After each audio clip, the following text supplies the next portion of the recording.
ഇന്ന് ഞാൻ ഈ പല്ലഞ്ചേരിങ്ങാട്ടി കടന്നു പോണേ എവിടേക്ക് വെച്ചിട്ട് ഞങ്ങളെ വിചാരം ഞാൻ കമ്പനിക്കാരനെ കാണാൻ പോകാം കേട്ടോ. അതിന് ബസ്സിനാണ് കേട്ടോ പോണത്. ഞാൻ വിളിച്ചാൽ പിന്നെ ബസ്സല്ല വിമാനം വരെ പറഞ്ഞു വരും. ബസ്സിന് 250 വിൽസായിടോ. ഇവിടുത്തെ ബസ്സിനൊക്കെ 250 വിൽസ് കൊടുത്താലും മുതലാവും. വിമാനത്തിന് ഇരിക്കണ സുഖമല്ലേ. എന്തായാലും നമ്മളെ എയർ ഇന്ത്യ എക്സ്പ്രസ്സിൽ ഇരിക്കണാട്ടി നല്ല സുഖമുണ്ട് ഇതിൽ. ഇവിടെ ആണെങ്കിൽ പഞ്ചായത്തിലുള്ള മൊത്തം ഉണ്ട്. ഈ സ്ഥലത്ത് നിന്ന് എങ്ങനെയാണ് അവനെ തപ്പ്.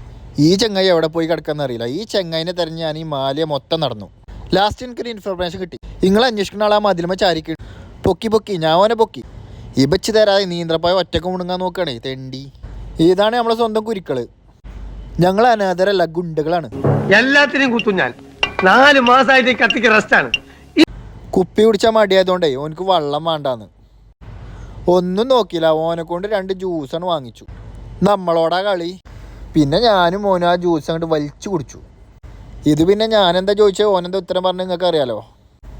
അതന്നെ ചെക്കനാകെ പുടുത്തം വിട്ടുക്കണമെന്ന് തോന്നുന്നുണ്ട്. മക്കളെ ഇതാണ് എൻ്റെ വേറെ ചങ്ങായിമാർ. ഇന്നാണെങ്കിൽ എല്ലാവരും ഉണ്ടല്ലോ. ഇവിടെ എങ്ങാനും ഞാനറിയാ ചോറ് കൊടുക്കുന്നുണ്ടോ. ഇവരാണ് ഈ കുട്ടികൾ കളിച്ചണ പോലെ കളിച്ചുണ്ട് ഇതിമേ. അതിൻ്റെ ഇടയിൽ ഇഞ്ചപ്പല്ല മുടിയൻ ചെക്കന് ബ്ലോഗ് ചെയ്യണം. മാലിയ സിറ്റിയിലേക്കാണ്. ഇവിടുത്തെ കാഴ്ചകൾ കാണാൻ വേണ്ടിയിട്ടാണ് നിങ്ങളെ ഒക്കെ കഴിഞ്ഞാണ്ട് ഞങ്ങളെല്ലാവരും ഇവിടെ തൊള്ളിയും കാട്ടി ഇങ്ങനെ നിൽക്കും. അതിന് മാത്രം ഇവിടെ എന്താണ് ഉള്ളത് ആവും. ഞാനല്ല കേട്ടോ ഇവരെല്ലാവരും. ഇന്നലെ പിന്നെ കണ്ടോ ബൈ.